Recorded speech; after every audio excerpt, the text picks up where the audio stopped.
All right, Alexander, let's talk about what is going on with Russia, Ukraine, Trump in Russia, Trump in Ukraine. Where do you want to begin, Alexander? There's so much news going on. There's Zelensky's threats that he's going to hit the May 9th Victory Day. But now he's actually saying that he's afraid that Russia's going to do something to Ukraine. So he's kind of turned it around all of a sudden. The reason that he's turned it around is that there are reports saying that the United States has told Zelensky, don't you dare do anything during May 9th. And we're also getting reports that China has spoken to France and the UK. Interesting. China went to France and the UK and they said, tell your puppet he better not do anything in Moscow on May 9th. So now Zelensky's trying to turn it around and say that Russia's going to do something to Ukraine on May 9th. So he's walking all that back. Anyway, we have that. We have Trump's interview with NBC News. He's talking about how the negotiations with Russia and Ukraine are moving along. I don't know what he's talking about there. We have the minerals deal, and everyone's waiting for the main document, which is the limited partnership agreement. There's so much to discuss with what's going on with Ukraine, but I think the message that I'm getting is that the Trump White House is bogged down, but also completely lost as well. Yeah, they don't have any direction as to what they want. No, I don't think they have any direction about what they want. In fact, I'm going to say something because I know there's all sorts of theories out there about, that this is all some, cunning plan to keep the war going or some cunning plan to end the war. There is far too much chaos. And dissonance. That's the word. For there to be a plan. I mean, I've encountered many situations where people do engage in cunning plans and go in for all kinds of theatre and smoke and mirrors and all that kind of thing. This is just too disorganized and all over the place for that to be true. Consider, and I think before, I just want to say this before we get on to Zelensky, because what Zelensky is doing is absolutely outrageous. But let's just mention this. Last week, we had clear statements from the State Department that the United States is no longer involved in the mediation. It's pulled out completely of mediation. It's in effect walked away. Absolutely clear statements. All you need to do, listen to what the State Department spokesman says. Then along comes Donald Trump. He gives an interview to NBC. Negotiations still underway. They're still moving in one direction. They're almost there. They're getting on better with one side as opposed to another. You won't, of course, tell us which side that is. Which side do you think it is? Well, I'm going to make a guess that the side he's getting on better with at the moment today is Russia. And I think he's now angling for a meeting with Putin in Saudi Arabia because, he's just said so. He wants to meet Putin when he goes to Saudi Arabia later in May. This is very difficult to keep up with. But as I said, it is all over the place. And it suggests to me a complete lack of a clear negotiating strategy. Why would Putin go to Saudi Arabia? Well, why indeed? Is there a G20 meeting? Or no, there is nothing. There is absolutely no meeting of that kind. I mean, it's a bilateral visit. Trump had arranged with MBS that he'd go to Saudi Arabia. It's going to be his first foreign trip abroad. By the way, I think that's absolutely right. I think that Saudi Arabia, an incredibly important key country, it's absolutely correct that Trump would want to go to Saudi Arabia first. And it is a massive snub to the Europeans that he's not going to Europe instead. I mean, normally when a US president comes into office, the first country he visits is somewhere in Europe, Germany, Britain, someplace like that. But this time, he's chosen Saudi Arabia. I think that is geopolitically wise. But then, so you get again with Trump the sort of feel, the sense that what is important and what is not, which is often very insightful and very sound. But then you also get the chaos as well, which is he suddenly wants to meet Putin there. He's trying to get Putin to come to Saudi Arabia. Very, very difficult to get that organized, I would have thought, at the last moment. Bear in mind that Putin's calendar over the next couple of days is absolutely packed. This is a very, very busy month for Putin.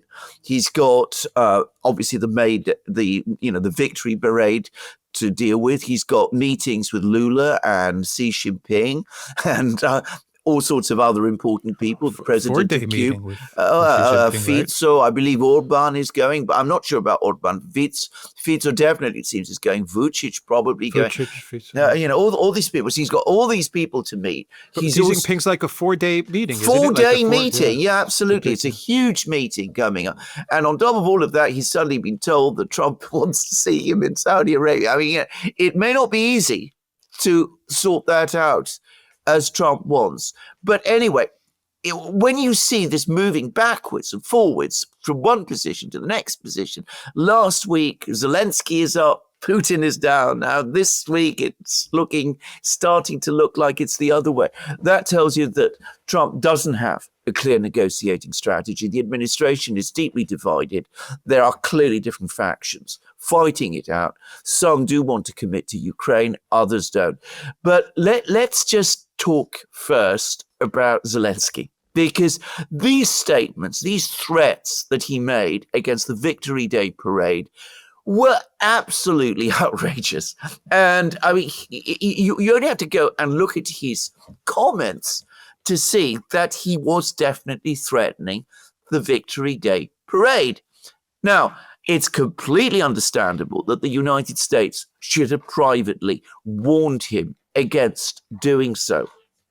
It is absolutely understandable that this has provoked the wrath of China, given that Xi Jinping is going to be in Moscow at that time. But consider how it has come about. Zelensky's on a roll, or at least he, up to a few days ago, thought he was. He met Trump in Rome. He had all those, photo ops with Trump in Rome. He's had the absolute unqualified backing of the Europeans. He's got a mineral rights extraction deal, which we still don't really know the details about. But anyway, some people see that as a plus for him. He's had the first glimmers of arms deliveries, $50 million license to supply arms to Ukraine, which somebody's going to pay for. One wonders who precisely, by the way. Talks clearance of $310 million for re-equipping the F-16s or servicing the F-16s. Talk now in the New York Times that he might actually get more Patriot missiles from Germany and Israel. So he's on a roll. And everybody can see that he's politically secure. So what does Zelensky do? Well, exactly what Zelensky always does. He makes incredible threats. He speaks in this astonishing way about, carrying out attacks on a city at which world leaders are gathering. And what should one expect, given what we know about the kind of person that Zelensky is? I mean, these European leaders who embrace him in the way that they do, Keir Starmer actually hugging him and all of that. What they are doing is that they're hugging someone. Well, you've described it. You've talked about the Zelensky curse and all of that. I mean, this is incredibly erratic, irresponsible individual to be treating in that kind of way. Just about a week ago, he had a meeting with his intelligence people in which they were quite openly talking about the fact that they just assassinated a Russian general in a town close to Moscow. So no longer any attempt even to deny that there is, some kind of attempts to carry out assassinations inside Russia. So this is somebody you shouldn't be embracing. This is somebody you should be keeping a distance from. But no one in Europe seems to get this. And I think the Americans sort of do, except, as I said, Trump doesn't get it. Trump doesn't get it, exactly. He's promoting the Vatican photos as if it was he thought it was a victory, a plus for him. Exactly. I mean, it seems to me extraordinary that 3 years into this conflict, 5 years plus into Zelensky's presidency, people haven't grasped what an extraordinarily erratic, irresponsible, reckless, dangerous individual this person is. And I could use far stronger language, which I am not going to. But I mean, it's extraordinary, wild threats. And as I said, the Europeans, the three monkeys, they don't see, they don't hear, they don't speak. The Americans, mumbling words of, to Zelensky, telling him, he mustn't do this, because if you do something like this, well, all sorts of terrible things will happen to you. Why would he believe that? As I said, he probably, when he started making those threats, thought that he'd got what he wanted. I mean, that he'd played a master poker game against the Americans and got what he wanted from them. After all, he wrecked their whole plan, the Kellogg plan. He said that was completely unacceptable. The Europeans backed him in it 100%. The Americans showed no anger. We spoke about how Trump's comments in response on Truth Social were extraordinarily weak. So do that. And as I said, you feed Zelensky's confidence and ego, and he moves forward and makes threats of this kind. And you bring down the wrath of China on your head, and you create a situation which might be incredibly embarrassing. By this point, as I said, in Zelensky's presidency in Korea and war, you should know better. But there it is. So who is telling Trump to lay off of Zelensky, to back off of Zelensky? Someone is telling him. Who do you think it is? Because the Trump administration, after they got into that White House fight with Zelensky, he's been walking back a lot of the rhetoric that he was directing at Zelensky, the dictator stuff, and Zelensky's the greatest con man or the greatest salesman. He got $350 billion off of us. Every time he comes to the United States, he leaves with billions and billions of dollars. All of that stuff. After the White House fight, the Trump administration has been walking it back. Yes. And they've been walking it back in a very dishonest way. For example, they said that Zelensky had apologized in a letter to the Trump White House. We know that's a lie. That's a lie. There was no apology. He never apologized. No. He never said, I am sorry or I apologize. And whatever letter was sent to the Trump White House was in the form of a letter drafted by France, yes, by Macron. Yes. Zelensky didn't even write anything. Yes. So you've seen the Trump White House now for the past month or so making excuses for Zelensky, backing off of Zelensky. They've even backed off on the requirement or the pressure that they were putting on Ukraine to hold elections. They backed off on that as well. And to be honest, Alexander, outside of Medvedev, even Russia is not so aggressive towards Zelensky. Now, I understand the argument, and we've made this argument many times that, why would you want anyone else to come into power in Ukraine when you've got, Zelensky, who's a catastrophe for Ukraine, and everything that comes out of his mouth benefits Russia. But he did threaten to attack Moscow on May 9th. You got a strongly worded statement from Zakharova, but it didn't really, I don't think it really sent a message to Zelensky where he would then back off and say, maybe I went too far or anything like that. Medvedev sent a message, which was very, very strong, but That's Medvedev. He's the hawk in all of this, but his response was very strong. It just seems like you're saying that Zelensky feels like he's on a roll, but I just get the sense that on all sides, Yeah. he's being encouraged to be on a roll, to say these things, to do these things, to act this way. I'm just trying to figure out what's happening here. Who's it feels like there's a power above that is steering all of this and is explicitly saying, just back off of this guy.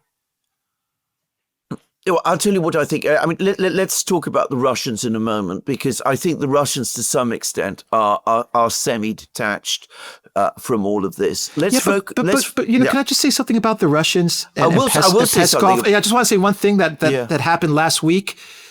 Peskov made a statement, and let me know if this is correct, where he said that they will negotiate with Zelensky, even though they consider him illegitimate. They will negotiate with him because there's no one else. But I consider that to be a kind of a walk back in a way. I mean, it is a walk back because 6 months ago, yes, it was this guy's completely illegitimate. Yes, whatever he signs has no value. Has no value. Yeah. Now Peskov did say that was still the case. He said we will negotiate him, but we will negotiate with him. But whatever he signs, we're still it doesn't look as if it seems like they watered it down a little bit. Now, yeah. Can I just? I think there is an explanation for this, but the key thing to understand is that the Russians do not control what is going on in Kiev, and who is playing the big picture of propping up Zelensky at the moment. And here, I think we can actually speak clearly about who is playing a role here. Firstly, obviously, the Europeans, Starmer, Macron, Ursula, all of this crowd, they are absolutely infatuated with Zelensky. They're propping up Zelensky. They're telling themselves, I think they've now really come to believe that this extraordinary individual really is Churchill or de Gaulle or Julius Caesar or whatever they believe he is. I mean, the way they talk about Zelensky is just ridiculous. The way the media writes about Zelensky in Europe is ridiculous. But they talk about this all of the time. They propped him up. They've told the Americans constantly, look, Zelensky is this great individual, and they made this support for the Zelensky a touchstone of support for Ukraine. So Zelensky is Ukraine. Ukraine is Zelensky. If you don't support Zelensky, you don't support Ukraine. So I think there is this pressure from the Europeans as well. But I don't think it is where the most important support for Zelensky comes. Where it's coming from are from two groups of people within Washington. I say two groups of people. I want to make it clear. We're talking about one ideological group who are, of course, the neocons. But there are neocons within the administration. Rubio, Kellogg especially. Kellogg meets with Zelensky regularly. He talks up for Ukraine regularly. He's clearly the person who defends Zelensky within the administration to Trump. Mike Waltz, the national security advisor, until he ceased to be national security advisor, was another such person. And the other group, powerful group, is Lindsey Graham and his supporters in the Senate and in Congress. And we know that Lindsey Graham has put together this big package of so-called bone-crushing sanctions against Russia and all of that. For the moment, he's making it clear that he's not going to press forward with that unless Trump gives him the green light to. But I think that sanctions package is also a message to Trump that Zelensky has all of this support in Congress, 72 senators, Lindsey Graham is saying, which is a big majority of the Senate. There are also neoconservatives, as we know, amongst the Republican conference in the House, though to a lesser extent. So there is a strong body of support within the United States, within the administration, within, of course, the agencies of the permanent government of the United States, which have been pushing back ever since the February Oval Office meeting to support and prop up Zelensky. And they're the people who are constantly pushing forward with all sorts of attempts to move the pendulum back strongly in his favor. So we have all of these various different groups. And I think that Trump, for the moment at least, doesn't seem able to break with them.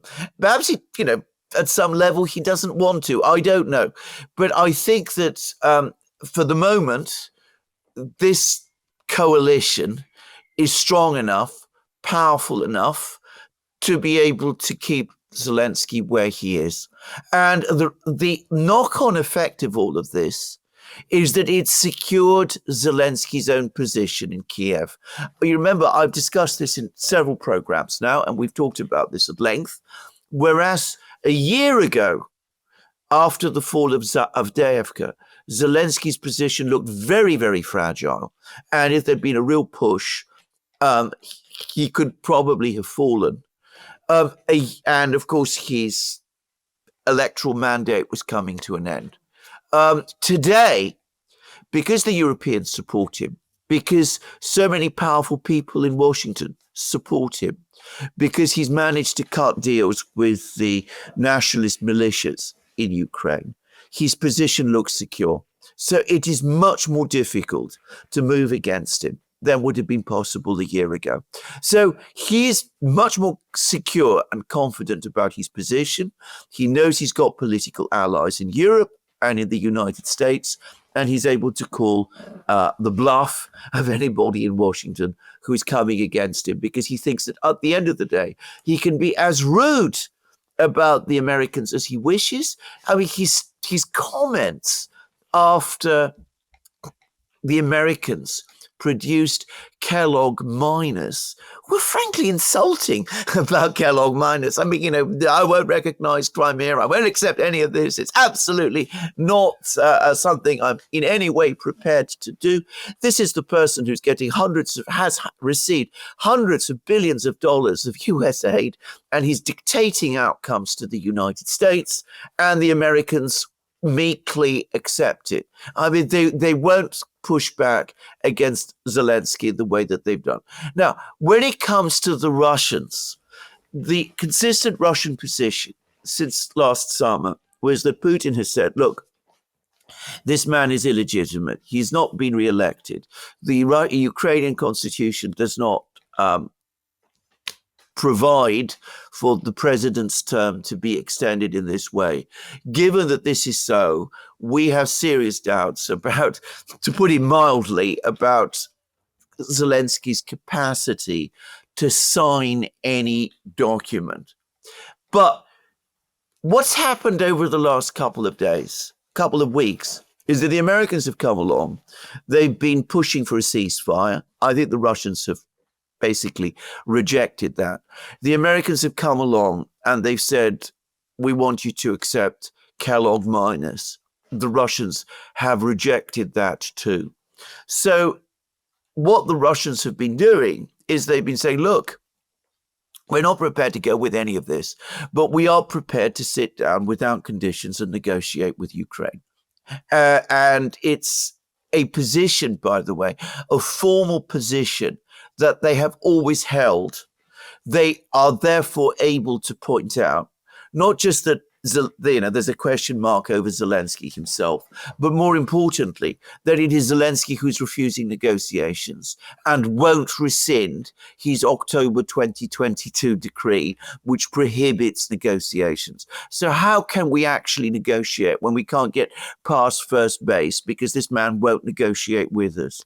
But in order to be able to take that position, you have to nonetheless say, well, look, even though we have all of these doubts about him, It he is the person in place for the moment, at least. We have to work with him because there is no one else.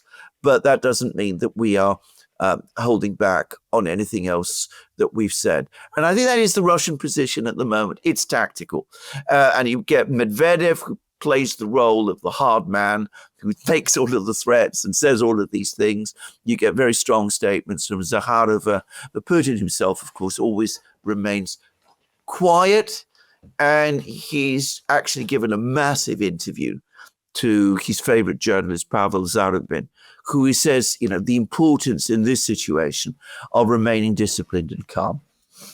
Yeah. I mean, I see your point. Yeah. It comes to me, it comes across to me as if because of the negotiations, the potential negotiations with the United States, the Russians accepted a watering down of their position with Zelensky. Yeah. And that emboldened Zelensky. I wouldn't call it exactly. It was soft, but it was there. Yeah. It was there. Yes. It was there. And I think Zelensky picked up on it. Yes. He absolutely picked up on it. And that's why you see him saying the ridiculous, crazy stuff that he is saying.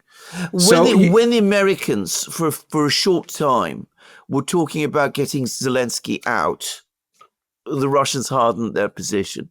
Now that the Americans have backed off that, the Russians have, as you correctly said, watered down their position. The initiative on this comes from the Americans, not ultimately from the Russians, because, as I said, the Russians don't control the situation in Kiev.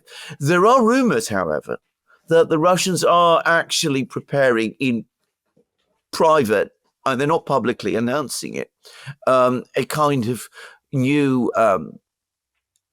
government, if you like, or maybe not a government, but at least a group of people who will take over in Kiev if and when the Russians actually get there. And apparently the person that they're talking about and thinking about is Nikolai Azarov, who was Yanukovych's prime minister, who was, the pre-Maidan president. And Azarov is actually an ethnic Russian, just to say, even though he's been prime minister of Ukraine, and is known to be very close to Kremlin thinking on many things.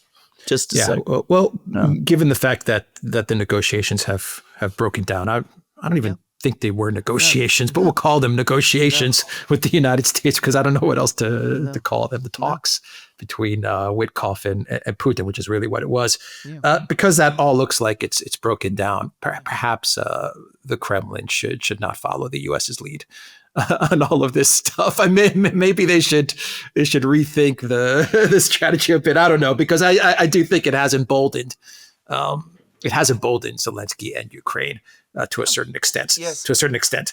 It has. Absolutely. I mean, as I said, Zelensky believes that he's on a roll. He's on a roll. Yeah, absolutely, absolutely. I agree with you that the EU and the UK is starstruck with Zelensky. I think there's no doubt about it. I think Stammer is starstruck with Zelensky. No doubt Macron, former theater guy, probably looks at Zelensky and looks at him in awe.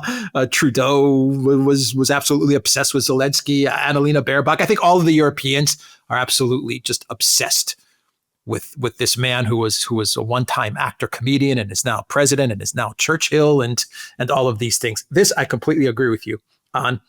I think with the U.S., the propping up of Zelensky, which has caused Trump to backtrack, and it has made Trump look very.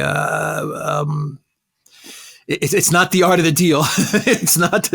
Trump does not look like the dominant art of the deal guy when he's with Zelensky. That's for sure. At least after the White House argument, it's been all walking back since that White House argument. But I think with the U.S., a lot of it has to do with the grift that is Ukraine. I think the support from the Senate, I think the support from the neocons inside of the White House, not so much that they're starstruck with Zelensky. I think for them, it's the grift that is Project Ukraine. I think that takes us to the minerals deal, because the minerals deal is absolutely a grift. We've got one document which was signed. That's what they tell us. It was released by Ukrainian officials, this document, which really doesn't tell us much. The main document, they say there are three documents. But it's clear when you read the document that was published that the main document is the LP agreement, the limited partnership agreement. That has not been released. We're still waiting for that document to be released. Will it be released? I don't know. But Zelensky is now saying that if the parliament, the Ukraine parliament, does not sign off on this minerals deal agreement, and we'll call it a minerals deal agreement, even though that's not what it is. It's an investment fund agreement. If the parliament members do not sign off on this, then he demands that the United States, listen to what this guy is saying. He demands the United States revoke visa access to parliament officials who vote down this minerals deal. So he's making demands of the United States there, Zelensky, emboldened Zelensky. But obviously there's a reason why they want to keep the money in Ukraine for 10 years. At least that's what Ukrainian officials are saying as part of this deal. They want that money in Ukraine. They want to keep it there. They don't want transparency. They don't want audits. I think there's definitely some stuff going on here with this minerals deal, this investment fund deal. That's what we're talking about, investment fund deal, and the 300 million and the 50 million. That's just money going into this fund. Ukraine's going to put money in this fund that they get from the revenue of the sale of oil and gas. That's what they're saying. But at the end of the day, this money is going to sit in Ukraine for 10 years, and we're going to probably forget about it in 2-3 years. And who knows who's going to how this money is going to get distributed. It is the only explanation of what this thing is, because nothing else about it makes any kind of sense. Now, I am somebody who has drawn up agreements. I've drawn up massive legal agreements. I looked at this thing, this text, and it gave me a headache. I mean, it's usually I actually enjoy working through contracts of this kind. This one, it just doesn't make any kind of sense. You have some kind of fund. It's not at all clear how it works. It's not clear who runs it. It's not clear who the shareholders are. It's all over the place. But each side is going to put money into this fund. The Ukrainians are going to put money from something that's being developed, but it's not even clear what it is. The Americans are going to put money in, except, again, we don't really know where that's coming from or even how much money the Americans are supposed to be putting in. It could be far more than people think, actually. I mean, people assume that the American share is limited in some way or capped in some way, which I don't really see that is what the agreement says at all. Yeah. It says that not in the agreement that was published. No, not in the agreement. Maybe it's published. In the LP agreement. Exactly. We don't know. Exactly. There is a provision that people are homing in on, which is in Article 6, which says that any military aid provided to Ukraine by the United States in future will be treated as part of America's contributions to the fund. And many people are seeing that as basically saying that the United States, seeing this as a mechanism for the United States to provide weapons to Ukraine in future on credit. Well, it could work in that way. It's a very, very strange way of doing it. And if I have to be honest, that doesn't seem to me to be what the investment fund is all about, because in that case, all the money that's going into the fund is Ukrainian and not really American, because American military aid presumably won't come in the form of money. Presumably. I mean, I don't know. But as you absolutely rightly said, the key document is not this document at all. It's the limited partnership agreement, which is referenced many times throughout this agreement. And the text of which is being held back. We don't even know whether it's been signed. Now, the Ukrainians say that it hasn't. The Americans sort of say that it has. I think more likely than not, it has been signed. To be honest, this looks to me like Afghanistan all over again, or Ukraine as it was before all over again. You set up this vehicle, or rather, if you don't call it a vehicle, actually, call it more an account into which you put money, endless sums of money. It's like one of these offshore accounts we all hear about, only this one happens to be located in Ukraine. In Ukraine. Exactly. In Ukraine. In Ukraine, which Mike Waltz, before he was sacked, said was one of the most corrupt countries in the world, which is true as it happens. Anyway, you have an offshore fund, an offshore account in Ukraine, basically operated for the United States. William, I said the United States, maybe not the United States, but for some people in the United States and for some people in Ukraine, the money just gets poured in. As you rightly said, it's retained in Ukraine for 10 years. The agreement doesn't say it's retained. The text of the agreement that we've seen doesn't say it's retained in Ukraine for 10 years, but it looks as if that is the intention. Well, the economy, I believe she's the economy minister. Yeah, exactly. She said it. She said it, exactly. She said it's going to be there for 10 years. So it's going to be all that is going to be pouring in. So money from Ukraine itself, all these assets and natural resources, natural gas exports, coal exports, whatever exports Ukraine has, steel exports, grain exports, the money will presumably go into Ukraine. I say that because, we don't really have a clear picture of what resources are covered by this fund. But money goes in to this account. Money from the United States goes into this account. You pretend that this is all done in order to develop the Ukrainian economy. But again, it's completely unclear how or what the mechanisms for that is. Everybody, I think, could see that Ukraine is going to go down anyway. So you put money into this offshore account in Ukraine. Ukraine folds. You move on and reopen the account somewhere else because the money goes in and it will go straight out again. That is exactly what's going to happen. Such a bad idea. It's exactly the story that we've seen time and again play out in one place after another, in Afghanistan, in all sorts of other places that the United States has been involved in. But it just keeps the flow of money going. That's all that it's doing. It's not, it's referred to by many people as a mineral rights extraction deal. Donald Trump appears to think it is a mineral rights extraction deal. He's still talking about it as if it was the agreement that he first floated several months ago. But that is not what the text of this agreement the text that we have seen, actually points to. The text points to something completely different. As I said, essentially an offshore account located in Ukraine, one to which US taxpayers are expected to contribute to. He needs to distance himself from this. Yeah, if I was advising Trump, I would tell him, shut this thing down. Yeah. Tear it up, shut it down, distance yourself from this because, you mentioned Afghanistan. We saw what happened in Afghanistan. We saw what happened with the funds in Afghanistan, with the money that poured into Afghanistan. And we also saw the military result in Afghanistan. Yeah. This is exactly the direction that Ukraine is heading towards, much faster. There's not going to be a 10 or 20 year thing. No. There's going to be a 1 or 2 year thing. And it's all going to fall on Trump. Exactly.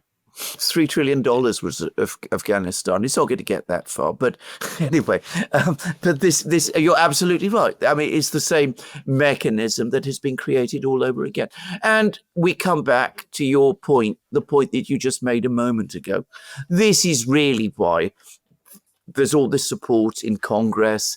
There's all this fight back within the bureaucracy on the part of the neocons, because of course, this keeps the grift going. And it's been going for years, since before 2014, but it really got going in a big way after the Maidan coup in 2014. And it keeps going now. So all the money still goes into this fund and it goes straight out again. One of the most extraordinary things about all those $3 trillion that were poured into Afghanistan is that the results are invisible. There's almost nothing there that was, there weren't any railways created, any roadways created, any real new airports, nothing.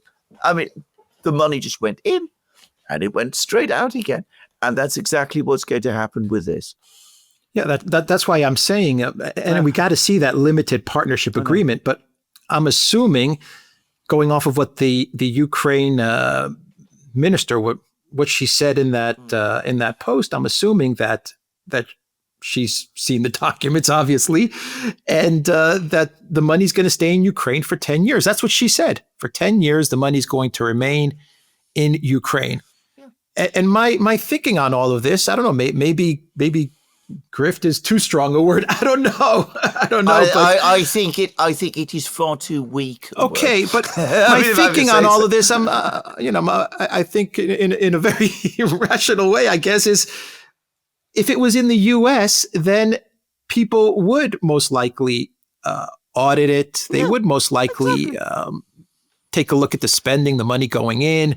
I imagine there would be committee set up in government to look at the funds. I would imagine. I mean, I'm sure I'm going to get pushback on that as well, given all the government waste. But still, if it was in the U.S., the chances are better that the money would at least be looked at. Absolutely. I mean, money like this sitting in Ukraine for however many years it's a recipe for disaster. Absolutely, of course it is. I mean, I absolutely share your points about the fact that things in the United States are not as good as one would like to believe that they are. But there are accountancy institutions in the United States. There are still courts that work sometimes. There are regulatory bodies. There is congressional oversight. None of that exists in Ukraine. That's the whole point about setting up offshore accounts. The fact that you don't have to declare accounts or have any of these regulatory instruments that apply to normal accounts in other places. So of course you set it up in Ukraine, because of course there is no possibility, there is no mechanism in Ukraine for regulating these things in that kind of way, because as we all know, Ukraine doesn't have a legal system in any sense that is understood in other places. And it's just a corrupt system, as the Americans themselves say. And that's the reason why Zelensky wants this signed. Of course it is. That's why he's so panicked and urgent to get this signed, get this through the parliament. Absolutely. I mean, you understand something. If you are asking a parliament to ratify an agreement of which 9/10 of the agreement have not even been provided to the parliament, and then you are threatening the MPs, getting your big brother in the United States to threaten the MPs that if they don't sign it, ratify this agreement, they'll be all hell to pay for them. That already should tell you what this really is. I mean, the whole thing has a Godfather look about it, and it is. That's exactly what it is. You got to vote for this, otherwise, you got to take it sight unseen, because it's if you don't, then all sorts of bad things will happen to you. I've got my big friend across the ocean who's going to come round and has been knocking on your door. So, and maybe you won't get your cut anyway. So I mean, this tells you what this whole thing is really all about. Now, of course, the absurdity of it, and one shouldn't. When I say absurdity, this isn't funny, what I'm going to say, but Donald Trump came along, said, the United States has given all this money to Ukraine. We need to get it back. This is what, the whole mineral rights extraction deal is all about. It's about the American people getting back their money. What he's ended up with is a mechanism that will lose the American people far more money, probably, if it ever really gets going, than has been the case up to now. So we've ended up at the extreme opposite end of the position that Trump assumed or said he would take this, and which, as far as I can see from his public statements, he still believes that it has gone. I wonder whether he's even read this thing. I wonder who exactly drafted it, whether he supervised it properly. I mean, I presume it was drawn up by people in the Treasury. But I mean, they've completely reworked this, and it's ended up as something completely different from what I think, well, from what he said it would be. when he floated this whole thing in the first place. This whole thing is trouble. It's all trouble. It's all trouble. I would distance yourself from this thing. I don't know. We need to see that LP agreement. Well, absolutely. I doubt we'll ever see it. Well, maybe we will. Maybe we will. Okay. We'll see. I have to say we should see it, and it'll be very interesting when we do see it. But will it ultimately make any difference?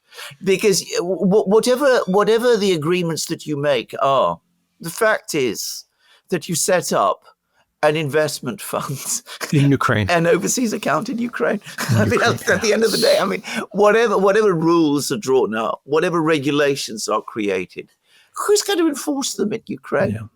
So just to wrap up the video, it's chaotic. It's the Trump administration with regards to Ukraine and with regards to Russia. There's no plan.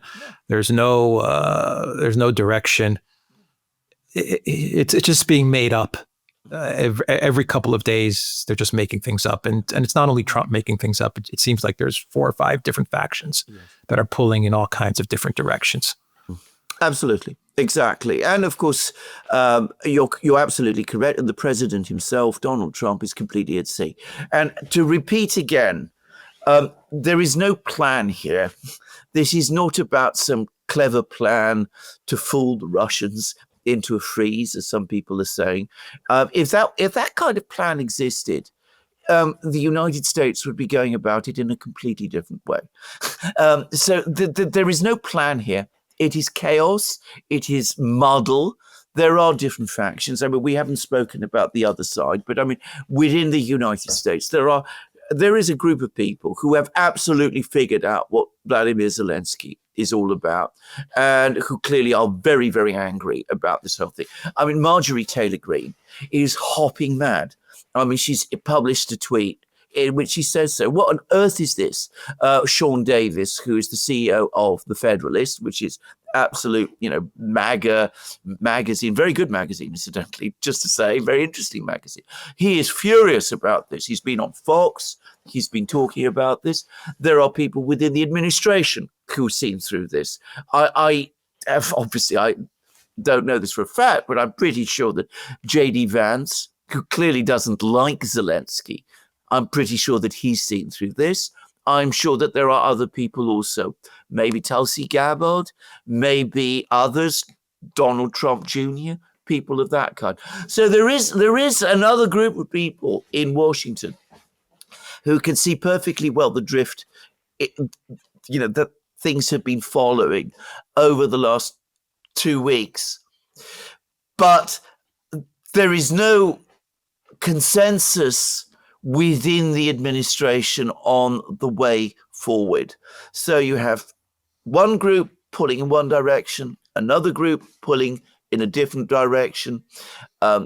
There's an anxiety, an urgent anxiety by people in Washington and in Ukraine to keep the money going. For Zelensky, by the way, that's probably the most important thing of all. Keeping the money going is for him the most important, because not only does that bind the Ukrainian elite to him, but of course, he probably personally benefits from it too. So, you could see how all of this is playing out. And Trump himself, to me, he seems lost. He talks one week about how mediation is called off. The next day he talks about, we're actually making real progress and we want to meet Putin in Saudi Arabia and all of that. It's chaos. Just a final note, it makes Trump look exactly the opposite of how he puts himself, how he markets himself. He's not looking like he's in charge. He's not looking like he's decisive. He's not looking like he's the chief executive. He looks the exact opposite. Exactly. Dare I say, it looks very Biden-esque. Yeah. Right? Exactly. Yes. Instead of making decisions, he just seems to be just adrift. Yes. That's exactly what's happened. And I wonder whether he understands that, whether he sees that himself. I don't think he does. No, I don't think he does. I don't think he does. Because if he did see it, he would make one. There's only one right decision to make. There's only one right decision to make: to walk away. Exactly. That is the only right decision to make at this point. Exactly. And he would have the backing of his electoral constituency. It would not come at the political cost that many people think it would. Quite the opposite. Quite the opposite, yeah. This way, he's heading into trouble. Yes. Into big trouble with this.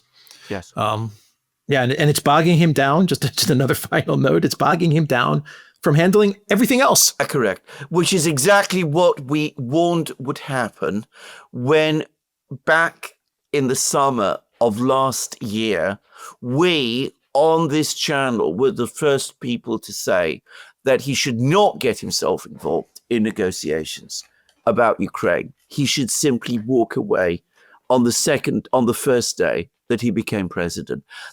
Disastrously, he didn't follow that advice. Well, he probably didn't even hear that advice. But the result is that we are where we are. Yeah. All right. We'll end the video there. The Duran.locals.com. We are on Rumble, Odyssey, Pitcher, Telegram, Rockfin, and X. Go to the Duran shop, pick up some merch like what we are wearing in this video update today. Link is in the description box down below. Take care.